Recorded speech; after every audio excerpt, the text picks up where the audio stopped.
राधे राधे साथियों, स्वागत है आप सभी का श्रीमद् भगवद गीता के 18 अध्यायों के सफर में। साथियों, आज के सफर की शुरुआत होती है श्रीमद् भगवद गीता के पहले अध्याय अर्जुन विषाद योग से। कुरुक्षेत्र का मैदान तैयार है, दोनों सेनाएं आमने सामने खड़ी। धृतराष्ट्र के मन में भी असमंजस है। चारों ओर ढोल नगाड़े शंख मृदंग आदि बज रहे। हर कोई अपने धर्म और सम्मान की रक्षा के लिए तत्पर है। हर योद्धा मरने मारने के लिए उद्यत है।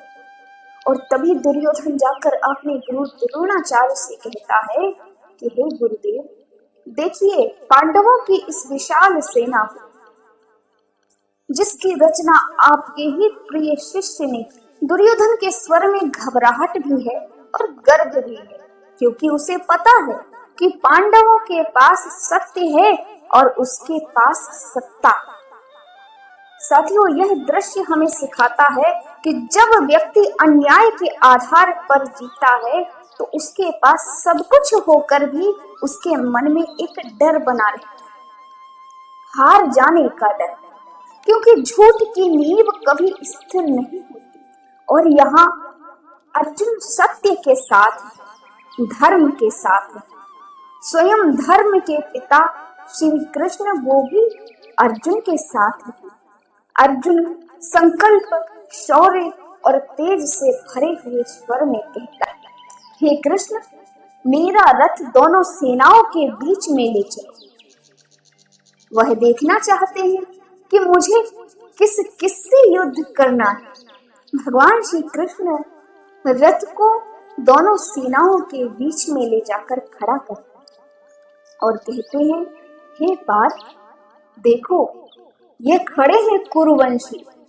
अर्जुन जैसे ही देखता है तो कहता है, अरे ये तो मेरे अपने ही है, मेरे पितामह भीष्म, मेरे गुरु द्रोणाचार्य, मेरे भाई, मेरे ही मित्र हैं, मेरे ही ससुर और भतीजे। और फिर अर्जुन का हृदय कांप जाता है। अर्जुन के हाथ से गांडीव छूटने लगता है। वह कहते हैं, हे कृष्ण, मेरा शरीर कांप रहा है, मेरा मुख भी सूख रहा है, मैं इन सबको कैसे मार सकता हूँ? ये सभी मेरे अपने हैं, मेरे ही भाई बंधु बांधव।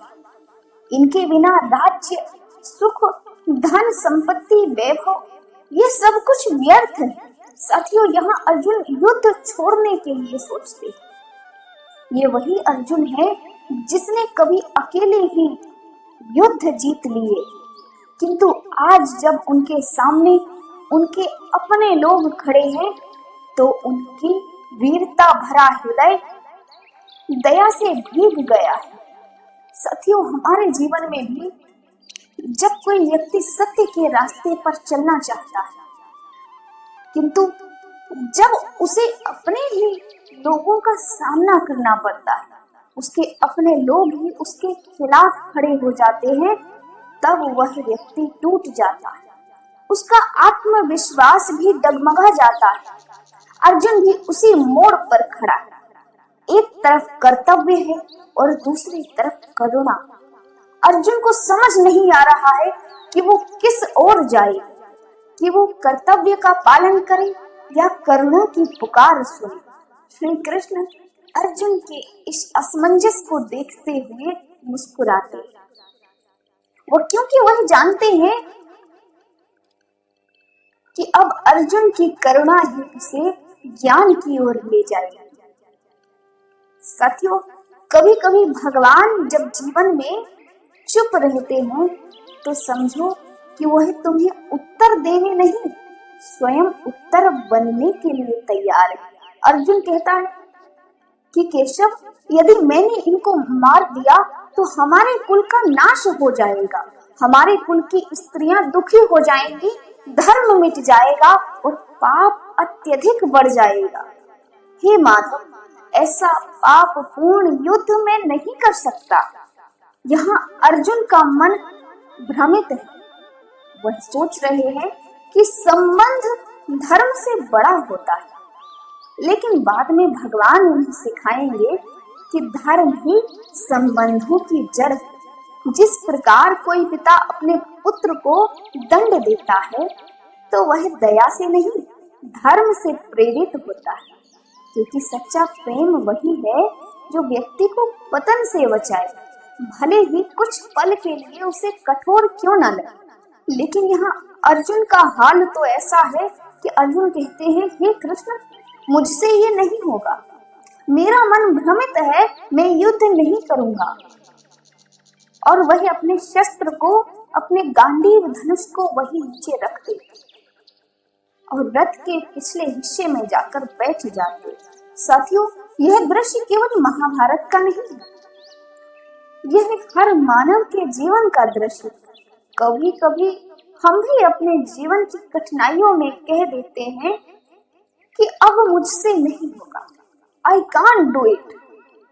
यह वही क्षण है और इसी को कहते हैं अर्जुन विषाद योग। और यही है अर्जुन का विषाद, जहाँ से भगवत गीता की शुरुआत होती। पहला अध्याय हमें यह नहीं सिखाता कि अर्जुन कमजोर था। अर्जुन कमजोर नहीं था, बल्कि यह सिखाता है कि जो मनुष्य करुणावान है, जिसके हृदय में दया है, वही सच्चा मनुष्य है। करुणा और दया ही मनुष्यता का सबसे श्रेष्ठ गुण है और धर्म भी है। किंतु जीवन केवल करुणा से नहीं चलता, उसमें विवेक भी होना चाहिए। और यही विवेक अगले अध्याय में भगवान देने वाले। साथियों, जब भी आप अपने जीवन में किसी समस्या को लेकर भ्रमित हो, तो उस समय ठहर जाओ, रुक जाओ। जब आपको लगे कि यह निर्णय लेने में बहुत कठिनाई हो रही, उस समय आप भगवान को याद करें। जब मन में दया आए और आपका मन दया से भर जाए, तभी भगवान स्वयं आपकी समस्या का समाधान बनकर आते हैं, श्रीमद् भगवद गीता के रूप में। साथियों, विषाद ही ज्ञान का द्वार है।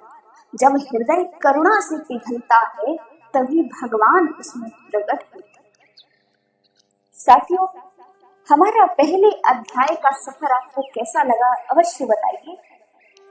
और हमारे साथ श्रीमद् भगवद गीता के 18 अध्यायों के सफर में हमारे सहयात्री बनिए। आपसे फिर मुलाकात होगी अगले अध्याय के सफर में। तब तक के लिए मुझे आज्ञा दीजिए। आप सभी अपना ध्यान रखिए।